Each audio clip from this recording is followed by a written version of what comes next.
10 días después del funeral de mi esposo, mis hijos entraron a mi cocina con un plan para vender mi casa y tomar control de mis cuentas.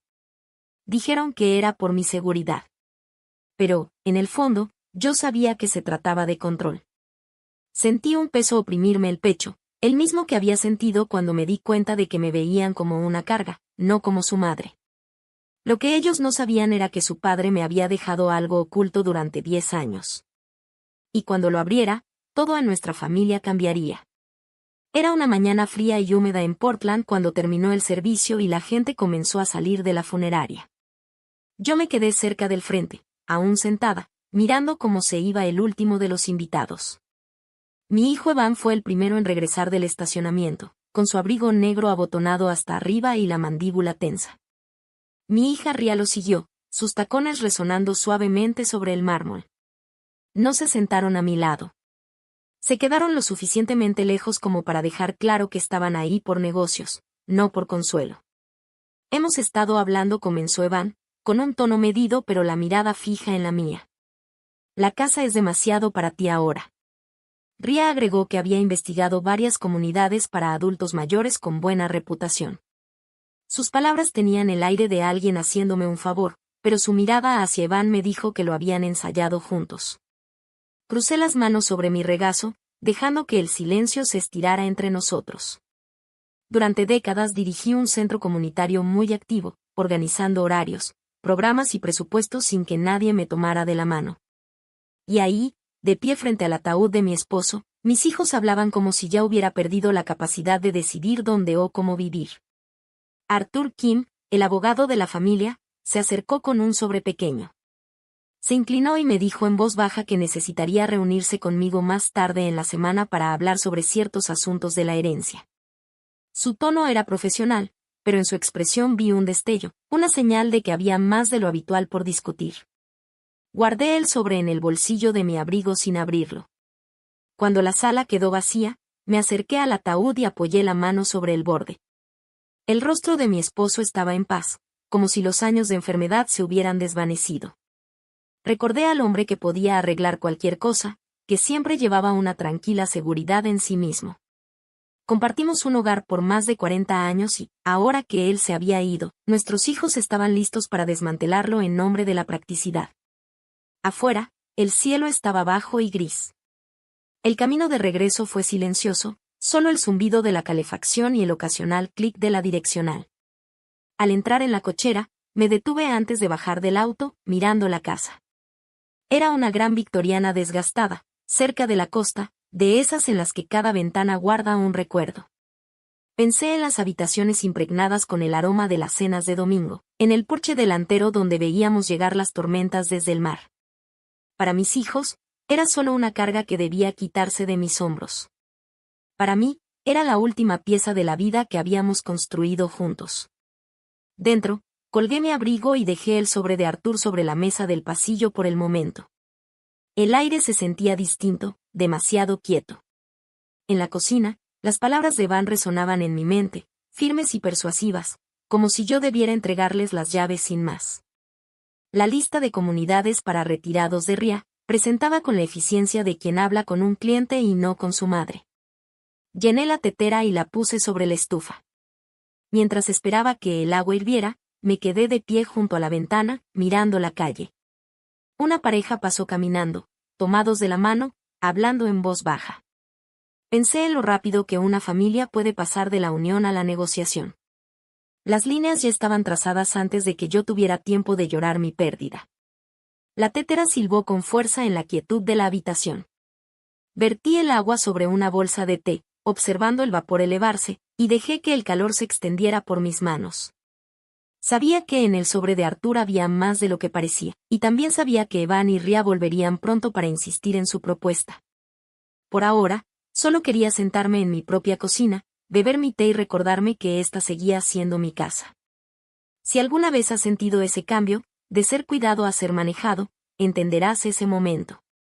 Es un cambio silencioso. Pero lo cambia todo. Fue la primera vez que entendí que esto no se trataría de lo que fuera mejor para mí, sino de lo que resultara más fácil para ellos. Y yo no estaba lista para facilitarles las cosas. 2 días después, entré en la sucursal principal del Banco Costero, el mismo que mi esposo había usado durante décadas. El aire dentro era cálido y tenía un ligero aroma a madera pulida y papel. Le dije a la recepcionista mi nombre y que Arthur Kim había concertado una cita para que me reuniera con el gerente de la sucursal. Ella asintió y desapareció por una puerta lateral. Un momento después, apareció un hombre alto, de unos 50 y tantos años, con gafas de montura metálica. Se presentó como Lel Crane, el gerente de la sucursal, y me pidió que lo siguiera. Su oficina era silenciosa, con una gran ventana que daba al puerto. Me senté en la silla frente a su escritorio, sujetando mi bolso un poco más fuerte de lo habitual. Lel abrió una carpeta y deslizó un documento hacia mí. Me explicó que mi esposo había mantenido una cuenta separada ahí, bajo el nombre de Proyecto Refugio.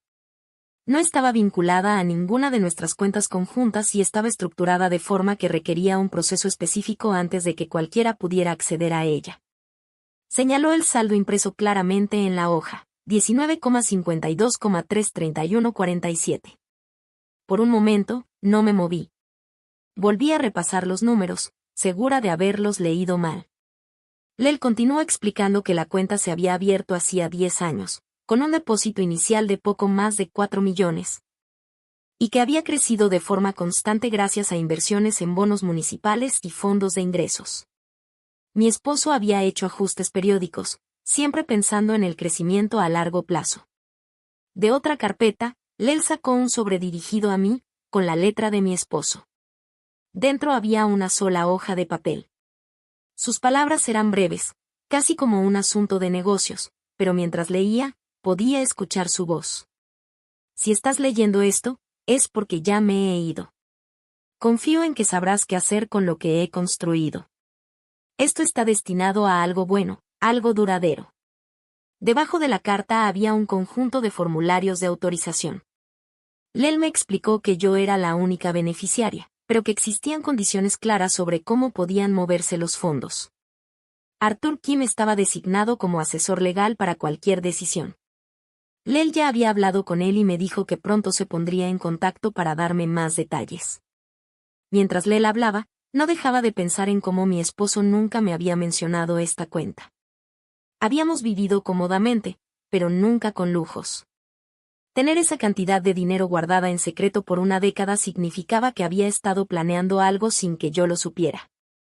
Lel tomó otra carpeta y me mostró una pequeña pila de documentos con la etiqueta Proyecto Refugio. Las primeras páginas eran resúmenes financieros, pero debajo había planos arquitectónicos impresos y notas mecanografiadas. Reconocí la letra ordenada de mi esposo en los márgenes. Había planos para un edificio de una sola planta, con pasillos amplios y habitaciones privadas, bocetos de un patio ajardinado y listas de servicios como una clínica en el lugar y comedores compartidos. El título en cada página decía, Vivienda asequible para adultos mayores y centro comunitario de salud. Lel no conocía la historia completa detrás de esos planos, solo sabía que mi esposo los había guardado junto con los registros de la cuenta. Le agradecí, firmé los formularios iniciales de acuse de recibo y acordé reunirme con Arthur más tarde esa semana. Al regresar a mi auto, el aire se sentía más frío y las gaviotas gritaban más fuerte sobre el puerto. Me quedé un rato en el asiento del conductor, sosteniendo el sobre con la carta de mi esposo. Su peso no era solo de papel.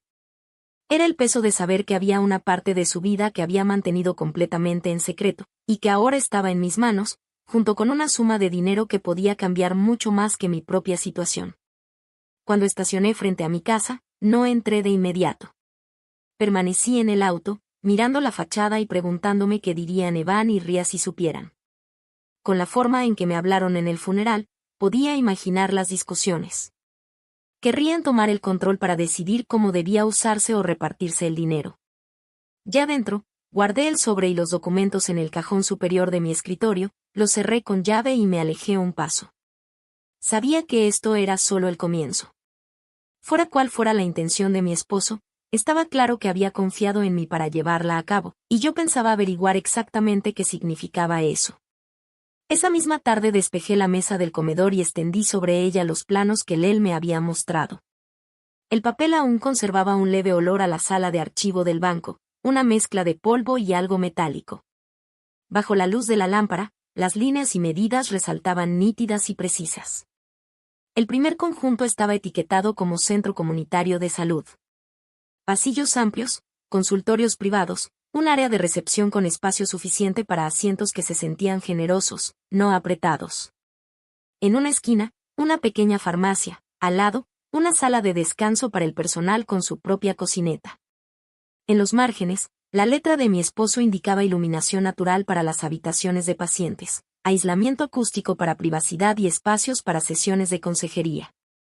El siguiente conjunto correspondía a vivienda asequible para adultos mayores. 2 salas residenciales conectadas por un salón comunitario central. Cada unidad con su propia cocineta, pero también áreas de comedor compartidas, salas de lectura y un patio ajardinado. En el plano del jardín, mi esposo había dibujado pequeños círculos, etiquetándolos como bancas al sol. Pasé las páginas lentamente, sintiendo el peso de cada detalle. Él no solo había invertido el dinero, sino también ideas, cuidado y tiempo en imaginar cómo vivirían las personas en esos espacios. No era solo un proyecto de construcción. Era una visión sobre cómo tratar a las personas con dignidad. Necesitaba hablar con alguien que me ayudara a comprender el alcance de todo esto. El primer nombre que vino a mi mente fue el de la doctora May Delgado. Habíamos trabajado juntas años atrás, cuando ella dirigía programas de alcance comunitario a través del hospital local. Ahora May era directora de Coast Care, una organización sin fines de lucro enfocada en servicios de salud comunitarios en zonas desatendidas. A la mañana siguiente llamé a su oficina. Su asistente me dijo que estaría libre después del almuerzo, así que reuní los planos, guardé la carta de mi esposo en mi bolso y conduje hasta el edificio de Coast Care. El cielo invernal colgaba bajo sobre el puerto mientras estacionaba y entraba. La oficina de May estaba decorada con fotografías enmarcadas de voluntarios en ferias de salud, clínicas móviles y ceremonias de inauguración de nuevas instalaciones. Ella se puso de pie cuando entré, y su expresión pasó de un saludo educado a una sorpresa genuina. Hacía más de una década que no nos veíamos. Extendí los planos sobre su escritorio. Ella se inclinó sobre ellos, siguiendo los pasillos con la punta de su dedo y leyendo las notas en los márgenes. Frunció el ceño, no con duda, sino con concentración. Son diseños sólidos, dijo en voz baja. Quien los hizo sabía lo que estaba haciendo. Le conté que eran obra de mi esposo, parte de algo que me había ocultado durante años. Hizo algunas preguntas prácticas sobre la financiación y el tiempo estimado, y le expliqué lo que él me había dicho sobre la cuenta. May se recostó en su silla, pensativa. Me dijo que proyectos como ese requerían más que dinero, necesitaban permisos, voluntad política y un plan coordinado para navegar la lenta maquinaria del gobierno local. Me advirtió que no todos recibirían bien una propuesta así, algunos la verían como una amenaza a sus propios intereses. Le pregunté si Coast Care estaría dispuesta a asesorarme. Dijo que sí, pero que sería necesario compromiso y una estrategia clara. Ofreció traer a un arquitecto de su confianza para revisar la viabilidad de los planos y ayudar a trazar el proceso, desde los permisos hasta la colocación de la primera piedra. Antes de que me fuera, May me acompañó a la puerta y me dijo que creía en el valor de lo que tenía entre manos. Había visto demasiados proyectos fracasar porque quienes los impulsaban subestimaban la resistencia que encontrarían. Su consejo fue avanzar en silencio al principio, reunir aliados y estar preparada para obstáculos que podrían venir de lugares inesperados. De regreso en casa, puse los planos sobre mi escritorio y los miré de nuevo. Las líneas y medidas ya no se sentían como dibujos abstractos, sino como una promesa. Pensé en mi esposo trabajando en ellos en secreto, eligiendo no compartir esa carga hasta después de su partida. Esa noche no pude dormir. Me senté en la mesa de la cocina con una taza de té, mirando los planos y reflexionando sobre lo que May había dicho. El dinero estaba ahí. La visión era clara. Pero el camino sería todo menos sencillo. Mis hijos solo verían el riesgo. Algunos podrían verlo como una oportunidad para bloquearlo en beneficio propio. Pero yo tenía algo muy claro: si mi esposo había confiado en mí para llevar esto adelante, no lo iba a dejar de lado. El primer paso sería reunirme con el arquitecto que May me había recomendado y, a partir de ahí, Comenzar a construir el tipo de apoyo que pudiera convertir Proyecto Refugio en algo más que un conjunto de planos guardados en un cajón. 2 noches después de mi reunión con Mai, escuché la camioneta de Evan entrar en la cochera. El auto de Ria venía justo detrás. No los había invitado, pero sabía que no estaban ahí para una visita casual. Abrí la puerta antes de que pudieran tocar. Sus rostros llevaban la misma expresión que en el funeral, una mezcla de determinación y juicio silencioso. Pasaron junto a mí hacia la sala sin quitarse los abrigos. Evan se quedó de pie, con las manos en la cintura, observando la habitación como si midiera lo que quedaría una vez que la casa se vendiera. Ria se sentó en el sofá, aún con el bolso al hombro, y se inclinó hacia adelante. Empezó a hablar con ese tono pausado que usaba al explicar políticas a sus clientes. Dijo que habían estado conversando y que habían llegado a la conclusión de que era hora de revisar mis finanzas. Evan intervino para decir que ya habían contactado a un asesor financiero especializado en situaciones como la mía. Hablaba como si fuera un favor del que debía sentirme agradecida. Ria sacó una carpeta de su bolso y deslizó un paquete de hojas impresas sobre la mesa de centro. Era una lista de comunidades para adultos mayores, con precios y servicios detallados. Señaló un par de nombres que, según ella, quedaban lo bastante cerca para que pudieran visitarme con frecuencia. Miré los papeles, pero no los toqué. Les dije que agradecía su preocupación, pero que no pensaba dejar mi casa ni entregarles el control de mis cuentas.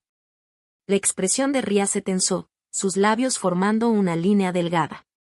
Me recordó que papá siempre se había encargado de las decisiones financieras importantes y que manejar grandes sumas podía resultar abrumador. Evan se inclinó hacia adelante, apoyando los codos en las rodillas. Dijo que, con lo que había pasado recientemente, sería más seguro que administráramos las cosas de manera conjunta. Su voz era tranquila, pero tenía un filo debajo, como si intentara no sonar impaciente. Dejé que el silencio se instalara antes de responder. Les dije que había una gran diferencia entre ayudar a alguien y quitarle el control de su vida.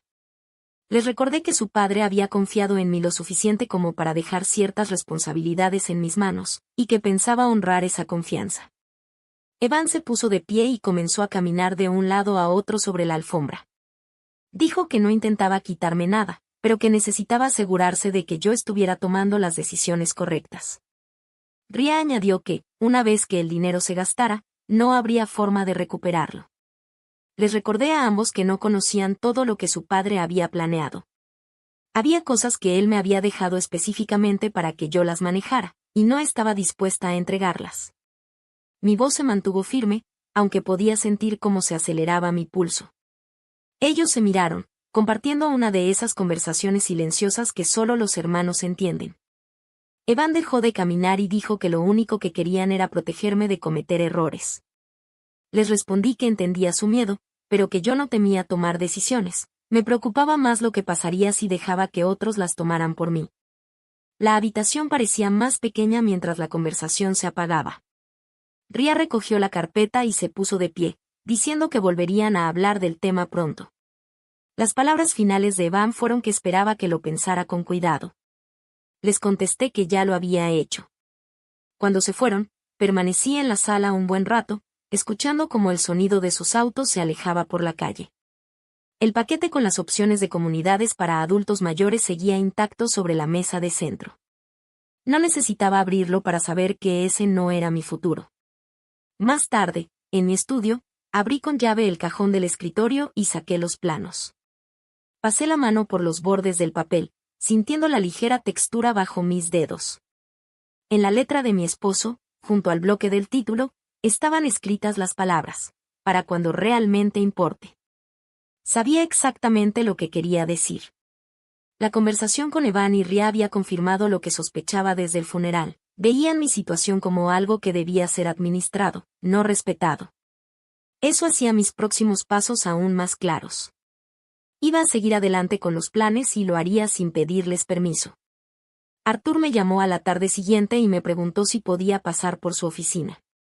Su voz tenía ese tono medido que usaba cuando había algo importante, pero no lo bastante urgente como para alarmar. Conduje hasta el centro y lo encontré esperándome con una carpeta abierta sobre su escritorio. Deslizó un documento hacia mí, con un encabezado en letras grandes y claras. Era un anexo a la cuenta que mi esposo había dejado. Arthur señaló la segunda página, donde un solo párrafo estaba resaltado. Si el proyecto vinculado a los fondos de la cuenta no estaba en construcción activa dentro de los 18 meses posteriores a la muerte de mi esposo, el saldo completo se transferiría a una fundación internacional. La cláusula era clara y absoluta. No había prórrogas ni excepciones. Arthur explicó que la cláusula había sido parte del acuerdo de la cuenta desde el principio, firmada por mi esposo hacía más de 10 años. Eso significaba que él lo había planeado como una obligación con tiempo límite, no solo como una intención vaga. Me recosté en la silla, dejando que el peso de la información me calara. 18 meses podían parecer generosos, pero también eran un plazo imposible cuando se trataba de permisos, contratistas y todas las piezas en movimiento de un proyecto de este tamaño. Arthur me explicó paso a paso lo que tendría que suceder primero: crear una entidad legal para recibir los fondos, redactar contratos, conseguir permisos y comenzar la primera fase de la construcción antes de la fecha límite. Cada paso requeriría coordinación, aprobaciones y personas en las que pudiera confiar. Me lo dijo sin rodeos, sería una carrera contra el reloj. Salí de su oficina con el documento en mi bolso, las palabras dándome vueltas en la cabeza. En casa, llamé a May y le conté lo que Arthur me había mostrado. Guardó silencio unos segundos y luego dijo: eso lo cambia todo. Un proyecto de esta magnitud ya tiene retrasos naturales. Ahora cada decisión tendrá un plazo encima. Sugirió que empezáramos a trazar todo el proceso de inmediato. A la mañana siguiente me reuní con May en su oficina. Ella ya había liberado su tarde. Extendimos los planos sobre la mesa de juntas y empezamos a enumerar cada paso que tendríamos que completar, desde la adquisición del terreno hasta el inicio de obra. Habló de las capas de aprobación a nivel municipal, las inspecciones estatales y la resistencia inevitable de quienes preferirían que el terreno siguiera disponible para desarrollo privado. May llamó a una colega de su equipo de planeación, una mujer llamada Trisa, especialista en trámites municipales. Trisa explicó que el primer obstáculo sería asegurar el terreno correcto. Sin eso, no podríamos solicitar la mitad de las aprobaciones necesarias. Sugirió iniciar conversaciones discretas con los propietarios para evitar despertar el interés de desarrolladores que pudieran adelantarse solo para bloquearnos. Pasamos horas revisando cronogramas y dependencias, identificando qué cosas debían ocurrir antes de que otras pudieran comenzar. Cada vez que creíamos tener la secuencia lista, aparecía otro paso que añadía días o semanas. Cuando me fui, teníamos un calendario preliminar fijado en la pared, con líneas de colores mostrando tareas paralelas y plazos marcados en rojo. La fecha límite era inconfundible. Esa noche caminé por la orilla cerca de mi casa, con el viento frío golpeando desde el agua. Pensé en lo que mi esposo debió sentir al firmar esa cláusula. Él sabía que eso obligaría a alguien a actuar. Tal vez creyó que un plazo era la única forma de asegurar que el proyecto realmente se llevara a cabo. Tal vez sabía que yo no dejaría que se escapara una vez que el reloj empezara a correr. Al llegar a casa, volví a sacar el documento y lo leí despacio.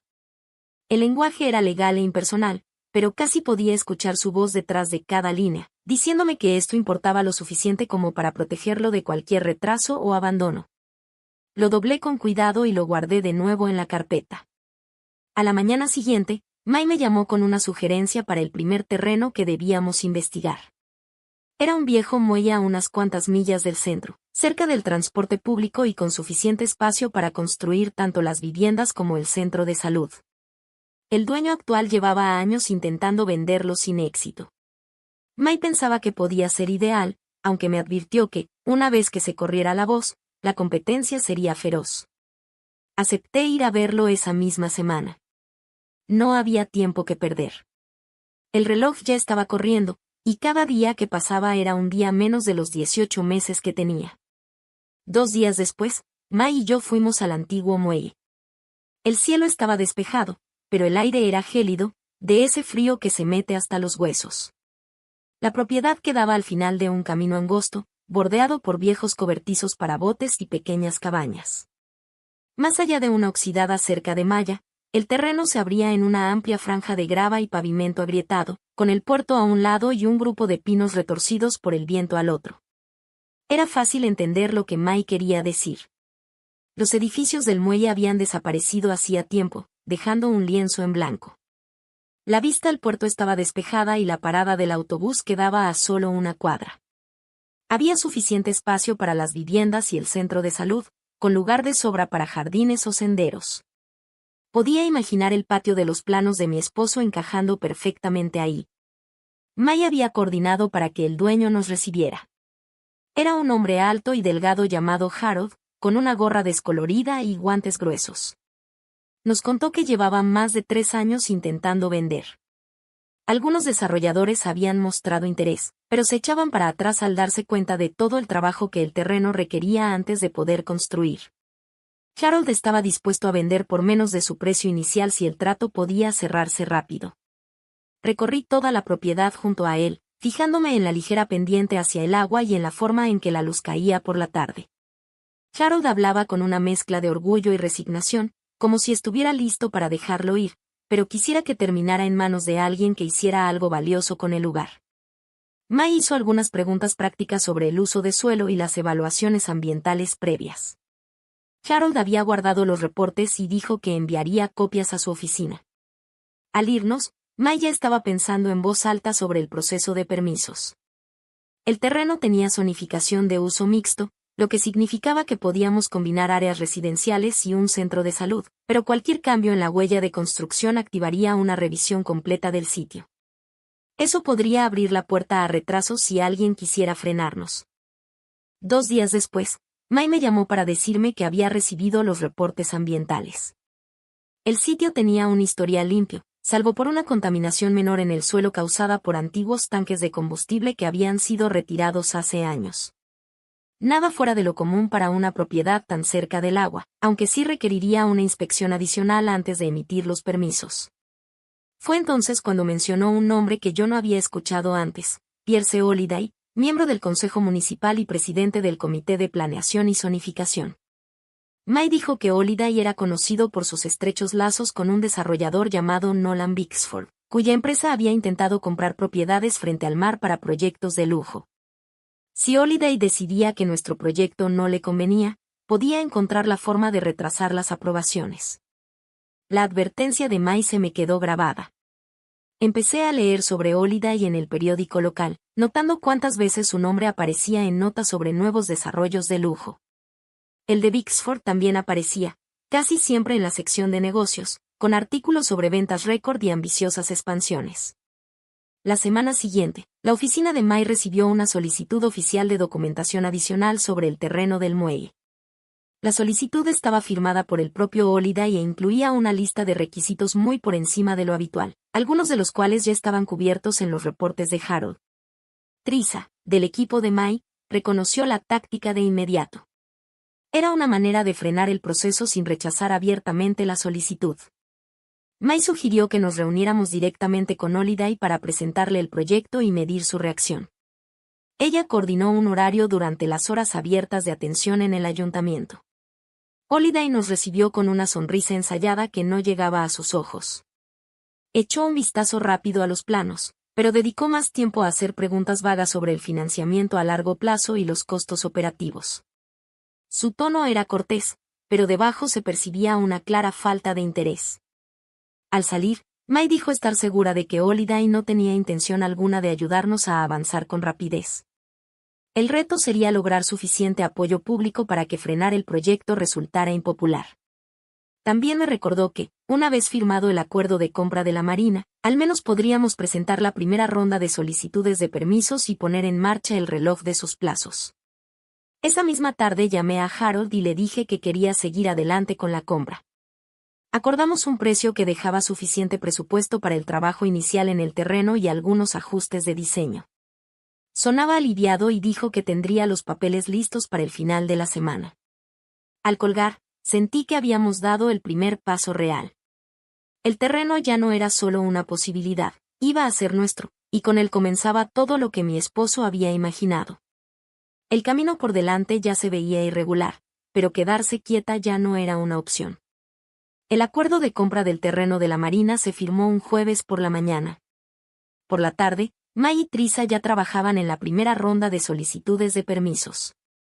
Las vi desplegar formularios por toda la mesa de conferencias de May, cada hoja representando un paso más hacia el inicio de la obra. Trisa se movía con precisión, marcando requisitos, cotejando los reportes de Harold y añadiendo nuevos estudios donde veía vacíos. Mientras trabajaban, sonó mi teléfono. Era Evan. Su tono era más ligero de lo habitual, pero noté un trasfondo que reconocí de inmediato. Me preguntó si estaba libre para cenar. Le dije que estaba ocupada, y él respondió que entonces pasarían por la casa. Usó la palabra nosotros, lo que significaba que Ria también estaría ahí. Llegaron poco después del atardecer, trayendo consigo el aire frío. Evan se quedó de pie, con las manos hundidas en los bolsillos de su chamarra, mientras Ria se acomodaba en la silla frente a mí. Empezó diciendo que habían estado hablando mucho sobre mi situación. Evan añadió que ambos habían consultado a un abogado sobre la posibilidad de establecer una supervisión financiera compartida. Por la forma en que lo dijo, parecía un acto de generosidad y no una intromisión. Les respondí con calma que mis finanzas no estaban a discusión. Ria se inclinó hacia adelante, su voz era suave pero sus palabras cortaban. Dijo que les preocupaba que yo pudiera dejarme influenciar por personas que no tuvieran mis mejores intereses en mente. Evan asintió, mencionando que los proyectos grandes atraen la atención equivocada. Fue entonces cuando me di cuenta de que sabían que estaba avanzando con algo, aunque no supieran los detalles. Les aseguré que no había nada de qué preocuparse y que era perfectamente capaz de manejar las responsabilidades que tenía. La habitación quedó en silencio unos segundos antes de que Ria hablara de nuevo. Dijo que tal vez tendrían que tomar medidas para protegerme si me negaba a involucrarlos.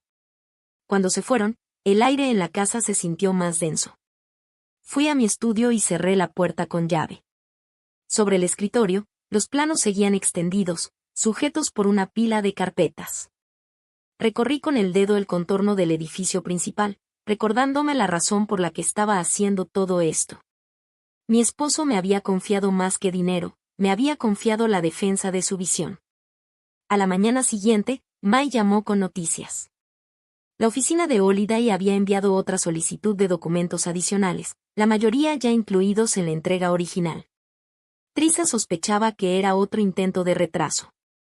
May dijo que debíamos presentar una respuesta formal en el transcurso de la semana, acompañada de una notificación legal de cumplimiento para evitar más requerimientos redundantes. Esa tarde, Arthur fue a la oficina de May y leyó la correspondencia del comité de Holiday, frunciendo el ceño a medida que avanzaba de página en página. Dijo que las solicitudes eran excesivas y que, según su experiencia, era una táctica evidente para frenar el progreso. Recomendó crear una entidad legal independiente para manejar los fondos y la gestión del proyecto, de modo que fuera más difícil para cualquiera cuestionar mi autoridad. Al final de la reunión, ya teníamos un plan. Se establecería el Markham Haven Trust, con una rama sin fines de lucro para operar el centro una vez construido.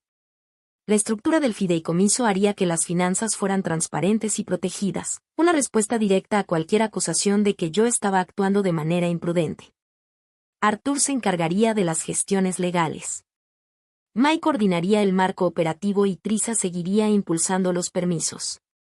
Esa misma tarde firmé los documentos. El acto de poner mi nombre sobre ellos se sintió como cruzar un umbral, no había forma de dar marcha atrás sin abandonar todo. Ese fin de semana, May organizó que conociera a un gerente de proyectos retirado llamado Leon, quien había supervisado varias construcciones comunitarias importantes. Nos vimos en una pequeña cafetería cerca del puerto. Leon fue directo, explicó la importancia de secuenciar las tareas para que los retrasos en un área no detuvieran todo el proyecto. Advirtió que la resistencia política solía fortalecerse en las etapas intermedias, cuando los opositores se daban cuenta de que el trabajo podía tener éxito. Lo escuché con atención, tomando notas. Leon se ofreció a revisar nuestro calendario y señalar posibles cuellos de botella. También conocía contratistas que podrían comprometerse desde el principio si creían en el propósito del proyecto. Cuando salí de la cafetería, el viento que venía del mar me golpeó con fuerza en el rostro, pero me sentía más firme que en semanas. El fideicomiso estaba en marcha, el terreno era nuestro y el equipo a mi alrededor seguía creciendo. Había personas que querían ver esto construido, y yo estaba decidida a seguir avanzando sin importar cuántos obstáculos aparecieran en el camino. Mai sugirió que hiciéramos una sesión comunitaria de escucha antes de la próxima reunión del comité de planificación. Dijo que ayudaría a reunir apoyo visible y a dificultar que Holiday retrasara el proyecto en silencio. Reservamos el salón de convivencias de una iglesia cerca del terreno de la marina, un espacio lo suficientemente grande para recibir a una multitud pero aún informal. En los días previos, Mai y su equipo imprimieron volantes y contactaron a grupos vecinales, defensores locales de la salud y organizaciones de adultos mayores. Dana Whitlock, la reportera en la que Mai confiaba, aceptó cubrir el evento. Su interés era genuino, pero también sabía que una gran asistencia podía convertirse en una historia atractiva. La noche de la reunión, el salón olía ligeramente a café y al barniz de la madera de las bancas. Las sillas estaban acomodadas en filas, con una mesa larga al frente para el equipo del proyecto y una pantalla portátil para la presentación. Llegué temprano, cargando una carpeta con los planos de mi esposo y las hojas resumen que Trisa había preparado. Para cuando comenzó la reunión, la sala estaba casi llena. Mai dio la bienvenida a todos y presentó la idea del proyecto, vivienda asequible para adultos mayores integrada con un centro comunitario de salud. Explicó los beneficios no solo para los residentes, sino también para los vecindarios cercanos. Trisa habló sobre la elección del sitio, el historial ambiental limpio y los planes para atender la remediación menor del suelo. Cuando llegó mi turno, me puse de pie y le conté al público sobre la visión de mi esposo, como él había dibujado los planos años atrás y apartado los fondos para hacerlo realidad. Mantuve mis palabras sencillas, dejando que la historia se contara por sí sola. Pude ver cabezas asintiendo mientras describía su convicción de crear espacios que ofrecieran seguridad, dignidad y conexión. Dana se movía en silencio por el salón, tomando fotografías y anotando en su libreta. Su cámara se detenía en los planos extendidos sobre la mesa, en los voluntarios inclinados para verlos más de cerca.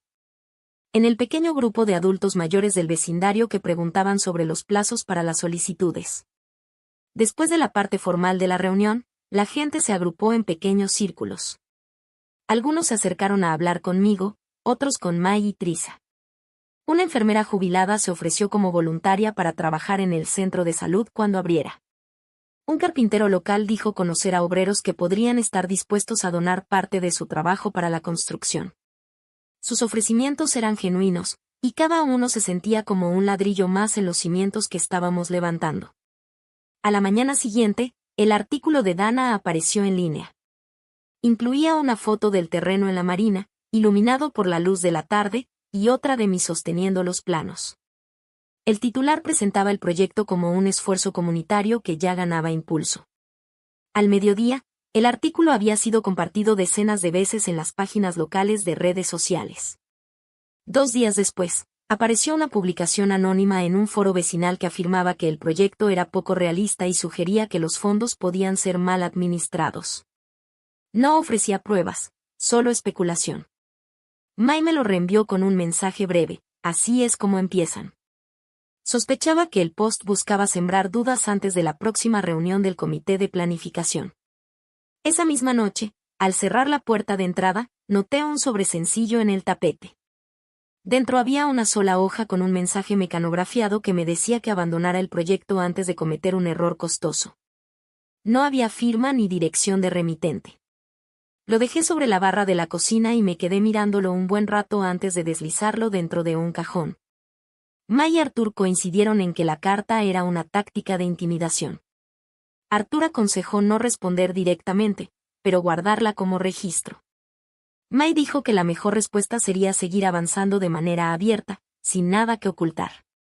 Decidimos reunir todo el apoyo comunitario que habíamos conseguido hasta el momento en un informe formal. Trisa recopiló las ofertas de voluntariado, las cartas de organizaciones locales y las hojas de registro de la reunión. Arthur preparó un escrito legal que resumía la estructura del fideicomiso, las medidas de protección de los fondos y el cronograma vinculado a la cláusula de 18 meses. Al final de la semana, teníamos una carpeta gruesa llena de documentos lista para presentarse al comité de planificación. Cada página era otra capa de protección, una forma de demostrar que este proyecto no era una idea vaga, sino un plan bien estructurado respaldado por personas que creían en él. La oposición había empezado a hacerse notar, pero también nuestros partidarios. La diferencia ahora era que ellos eran visibles y estaban dispuestos a alzar la voz cuando fuera necesario. La agenda de la siguiente reunión del Comité de Planificación listaba nuestro proyecto como el último punto. May dijo que eso era deliberado. Ponernos al final significaba menos tiempo para la discusión y menos gente en el público, además de facilitar posponer la decisión para otra sesión. Llegamos temprano, cargando la carpeta de documentos de respaldo, un juego de planos montados y copias de los diseños del terreno. La sala de reuniones era pequeña, con filas de sillas plegables frente a una mesa larga donde se sentaban los miembros del comité. Pierce Holiday ocupaba el asiento central, hojeando una carpeta sin mirarnos. Mientras los otros puntos del orden del día se alargaban, noté que May revisaba el reloj. Para cuando Holiday llamó nuestro proyecto, solo quedaban unos cuantos miembros de la comunidad en el público. Dana seguía ahí, con la cámara descansando en su regazo, y algunos de los voluntarios de la reunión en la iglesia habían decidido quedarse para mostrar su apoyo. May comenzó la presentación con un tono firme y medido. Ella expuso el propósito del desarrollo, los beneficios para el pueblo y el cronograma detallado vinculado al financiamiento. Trisa continuó con un resumen de los informes ambientales y el plan de remediación. Después hablé brevemente sobre la visión de mi esposo y la confianza que había depositado en mí para llevarla a cabo. Cuando terminamos, Holiday se recargó en su silla. Dijo que el comité había recibido inquietudes sobre la viabilidad del proyecto y la sostenibilidad a largo plazo de sus operaciones. Sus palabras eran vagas, pero la implicación era clara, estaba dando peso a las dudas anónimas que habían estado circulando. May pidió responder a esas inquietudes directamente. Se refirió al informe legal que Arthur había preparado, señalando las medidas de protección incluidas en el fideicomiso y el plan operativo. También presentó cartas de organizaciones locales comprometiéndose a brindar apoyo continuo. Holiday escuchó, luego barajó los papeles sin hacer comentarios. Uno de los otros miembros presentó una moción para aplazar el proyecto para una revisión más profunda. Antes de que pudiera ser secundada, Dana se levantó desde el público. Dijo su nombre y su afiliación con el periódico local, y comentó que había asistido a la reunión comunitaria donde docenas de residentes expresaron su apoyo al proyecto. Su voz era tranquila, pero se escuchaba con claridad en toda la sala.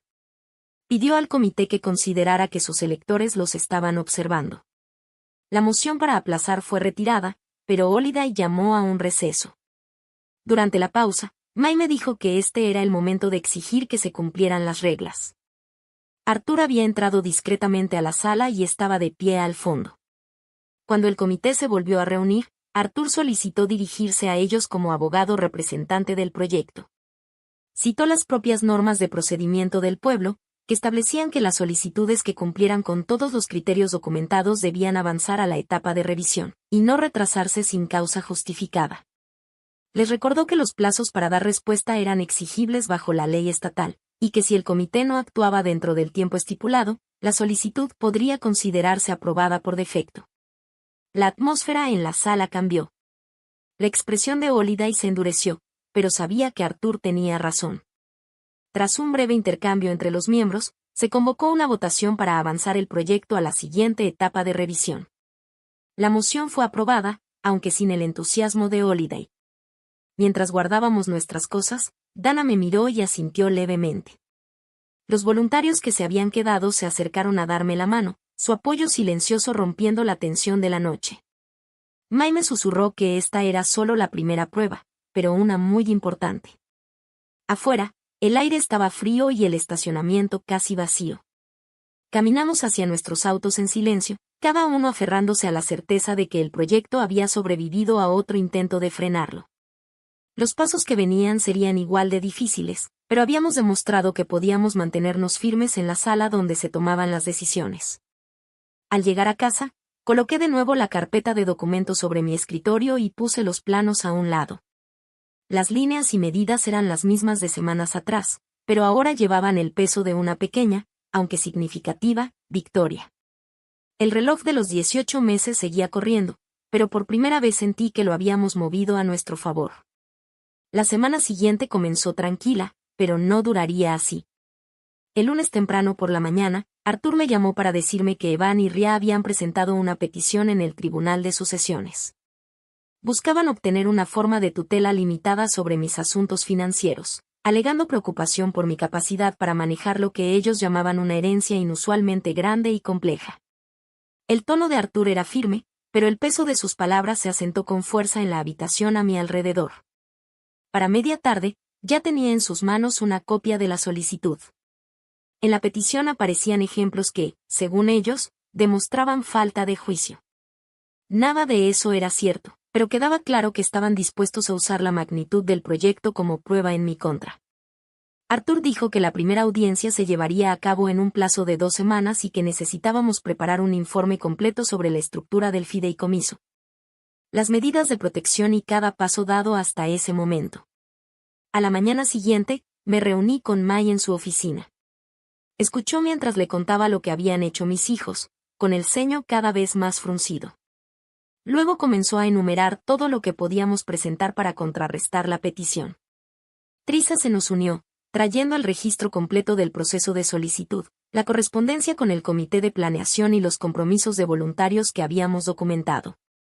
Artur llegó más tarde ese día con su propio montón de documentos. Explicó que, en la corte, la percepción importaría tanto como los hechos.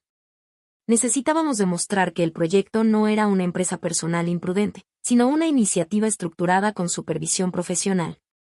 Sugirió que tanto Mai como Leon, el gerente del proyecto retirado, estuvieran listos para testificar sobre el plan operativo y la viabilidad de cumplir con los plazos ligados al financiamiento. Los días siguientes estuvieron completamente dedicados a la preparación.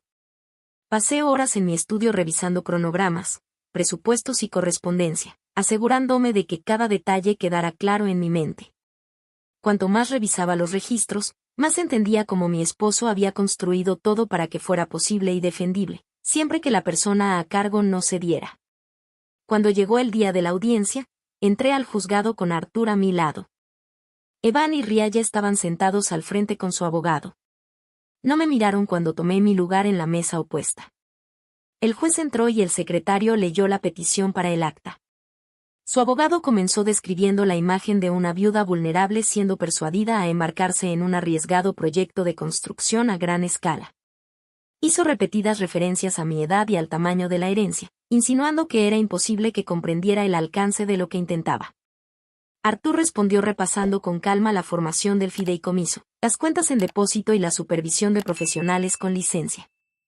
Mai testificó sobre la estructura operativa, destacando las alianzas comunitarias y las medidas de protección implementadas. Leon explicó el cronograma de construcción, con voz firme, describiendo cómo cada fase estaba diseñada para evitar retrasos. Cuando llegó mi turno, hablé con sencillez. Le dije a la corte que mi esposo había confiado en mí para llevar a cabo su visión y me había dejado los recursos y el plan para lograrlo. Expliqué que me había rodeado de personas cuya experiencia cubría las áreas en las que yo no tenía conocimientos, y que cada paso dado hasta ese momento había sido deliberado y documentado. El juez escuchó sin interrumpir, tomando notas. Después de que ambas partes presentaron sus argumentos, anunció que dictaría su fallo desde el estrado. Su decisión fue clara, la petición de tutela fue rechazada. No encontró evidencia de que yo careciera de la capacidad para manejar mis propios asuntos, y señaló que el proyecto parecía estar estructurado de manera responsable y asesorado competentemente. Evan y Ria recogieron sus papeles sin dirigirme la palabra. Los vi salir de la sala, con rostros imposibles de leer. Artur se volvió hacia mí y dijo en voz baja que esta había sido una victoria importante, no solo para el proyecto, sino también para mi autoridad sobre él. Esa noche, de regreso en casa, coloqué la orden escrita del tribunal en la misma carpeta que guardaba la carta de mi esposo y la cláusula de los 18 meses. Era una capa más de protección, otra barrera entre el proyecto y quienes intentaran arrebatármelo. A la mañana siguiente, Mai me llamó para decir que, con la audiencia ya detrás, podíamos concentrarnos por completo en los permisos y los trabajos iniciales en el terreno. Los retos que teníamos por delante seguían siendo grandes, pero la base que habíamos construido se mantenía firme. El fideicomiso estaba intacto, la tierra era nuestra y, por el momento, nada se interponía entre nosotros y la siguiente etapa para hacer realidad los planos. La primavera llegó con un frío persistente que parecía frenar todo, excepto la obra. En el sitio de construcción, el ritmo solo aumentaba. Las cuadrillas trabajaban con una calma urgente, vaciando cimientos, colocando acero y levantando las primeras estructuras de lo que sería el centro comunitario. Yo lo visitaba a diario, caminando a menudo por el perímetro junto a León, mientras él me explicaba lo que ya se había hecho y lo que venía después. Artur pasó una tarde por el terreno, no con su traje habitual, sino con una chamarra cortaviento, las manos en los bolsillos mientras observaba la obra. Dijo que mantenerse visible en la comunidad era tan importante como el trabajo mismo. La gente empezaba a darse cuenta de que el proyecto era real, no solo un plan sobre papel. Esa visibilidad nos protegería casi tanto como la estructura legal del fideicomiso. Aún así, podía sentir corrientes subterráneas. En el supermercado, una amiga mencionó que había escuchado a Evan decir que el proyecto era una trampa financiera de la que me arrepentiría. En la oficina de correos, otra conocida comentó que había visto a Ria en un almuerzo rodeada de mujeres que parecían colgar de cada una de sus palabras. Era evidente que todavía intentaban moldear una narrativa en el pueblo. Una noche, Mai me llamó para decir que había sabido de una carta anónima enviada al periódico local, cuestionando si los fondos del fideicomiso estaban realmente seguros. Ella ya había hablado con el editor, quien prometió no publicar nada sin verificarlo, pero el incidente dejó claro lo persistentes que podían ser esos ataques. Le di las gracias y luego me quedé un buen rato sentada en el silencio de mi sala, con el zumbido del refrigerador como único sonido. En lugar de enojo, sentí algo más firme. La audiencia me había enseñado que la única forma de avanzar era seguir adelante, construir a la vista de todos y dejar que el progreso hablara más fuerte que los rumores. Esa determinación me sostuvo durante las semanas siguientes, mientras las cuadrillas levantaban la estructura del salón principal. Cada viga encajando en su lugar como otra prueba de que estábamos avanzando. Una mañana fría, colocaron las primeras cerchas. Me quedé junto a un pequeño grupo de voluntarios que habían venido a presenciarlo, el aliento de todos formando nubes en el aire. El sol se reflejó en el metal al elevarse y, por un instante, la forma del edificio se volvió nítida. Ya no era solo una idea o una defensa contra las ambiciones de mis hijos. Estaba convirtiéndose en algo tangible, algo que perduraría más allá de la amargura que había marcado sus inicios. Trisa sugirió que empezáramos a invitar a miembros de la comunidad para recorridos breves por el sitio. Al principio dudé, temiendo que atrajera más escrutinio, pero ella argumentó que mostrar el trabajo generaría confianza entre las mismas personas que algún día usarían el centro. Organizamos el primer recorrido para un sábado y, para mi sorpresa, asistieron casi 2 docenas de personas. Caminaron conmigo por los senderos de grava, escucharon mientras León explicaba la distribución y asentían cuando Mai describía los programas que planeábamos ofrecer. Cuando se fueron, León comentó que la energía en la obra había cambiado. Los trabajadores parecían más decididos. Los voluntarios, más involucrados. Me di cuenta de que tenía razón. El proyecto ya no era solo mío para defender. Estaba empezando a pertenecer al pueblo. Al mediodía, el techo ya estaba colocado y las paredes comenzaban a cerrarse. Pasaba más tiempo en reuniones sobre programas, necesidades de almacenamiento y características de accesibilidad. Cada decisión importaba, y podía sentir el peso de la responsabilidad en cada elección. Pero, a diferencia del peso que había cargado tras la muerte de mi esposo, este era uno que recibía con gusto. A finales de mes, Artur vino a verme con una sonrisa que ya había aprendido a reconocer como rara. Me entregó una carpeta con una carta del comité de becas. Habían revisado nuestro progreso y decidieron liberar el siguiente pago de fondos antes de lo previsto, citando nuestro cumplimiento ejemplar del calendario y el presupuesto. Era un voto de confianza silencioso, pero inconfundible. Esa noche caminé sola por la estructura casi cerrada, con el aroma a madera fresca y aislamiento aún fuerte en el aire. A la tenue luz de una sola lámpara de trabajo, pasé mi mano por los montantes de la pared, imaginando las risas, la música y las voces que algún día llenarían ese espacio. El edificio aún estaba en silencio, pero se sentía vivo de una manera que no había esperado.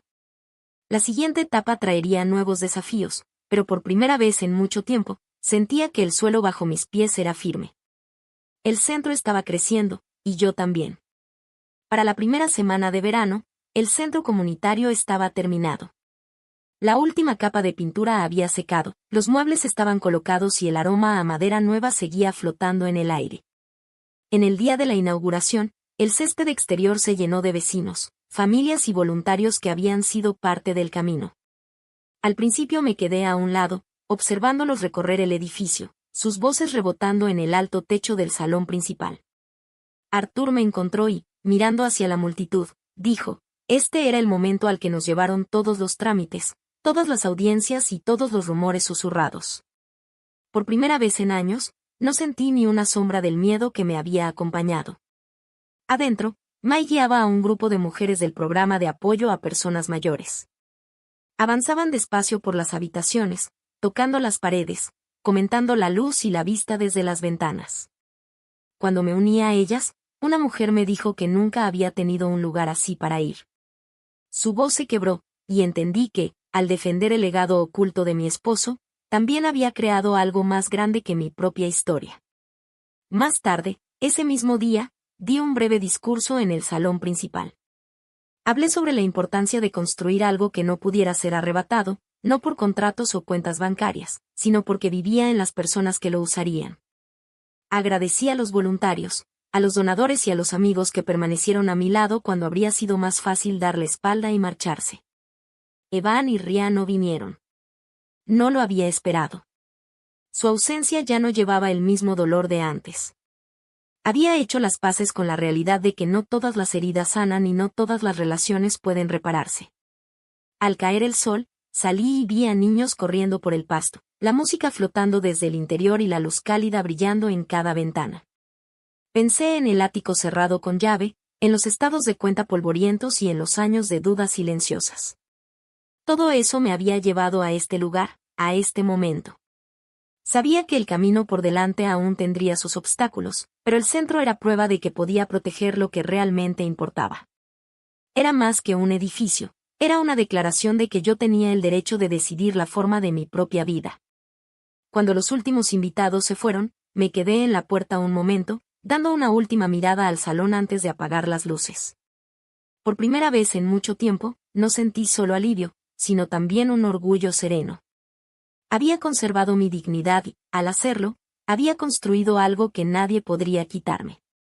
Esta historia no trata solo de dinero o de edificios.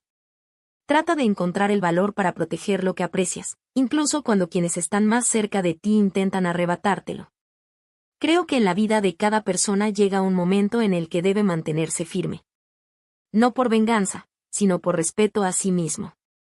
¿Alguna vez has enfrentado un momento en el que tuviste que elegir entre mantener la paz o conservar tu dignidad? Si esta historia te hizo pensar en ese momento, comparte tus pensamientos para recordarnos mutuamente la fuerza que todos llevamos dentro.